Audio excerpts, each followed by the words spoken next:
Tourism Industry Awards 2025, scheduled to take place at Sunway Resort Hotel Selangor on the 9th of August 2025, aims to honour the individuals, businesses and organisations that have demonstrated excellence, innovation and resilience in the tourism industry.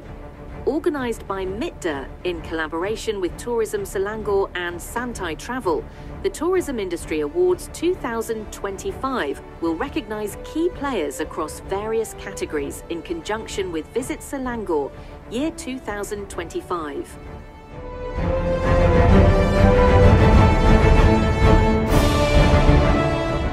Jadi award ini ataupun anugerah ini adalah satu anugerah yang paling prestige dalam negara kita.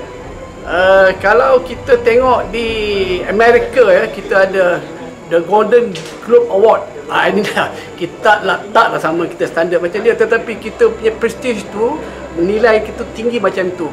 Ini award ini atau anugerah ini adalah untuk menganugerahkan kepada semua penggiat-penggiat pelancongan yang telah berusaha selama ini, bekerja keras, berinovatif untuk menaikkan nama Malaysia di pesada dunia.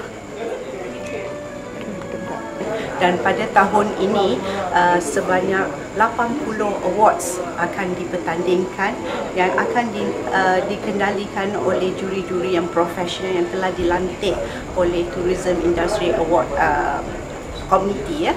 Dan untuk setakat ini pada tahun ini Tourism Selangor telah menjadi rakan strategik untuk Tourism Industry Award 2025. Berbagai pengatur acara, dan saya percaya untuk pengiktirafan yang akan diberikan nanti bukan saja pengiktirafan semata-mata, ia juga merangkumi mungkin effort, dedikasi, pencapaian industri pelancongan di Malaysia dan juga di negeri Selangor secara amnya untuk kita terus bergerak aktif memajukan sektor pelancongan ini. Anugerah itu berprestige, supposed to be involved the entire Malaysia lah. Of course ini adalah salah satu daripada galakan pada industri pelancongan dalam kita menuju kepada Visit Malaysia 2026 untuk tahun hadapan.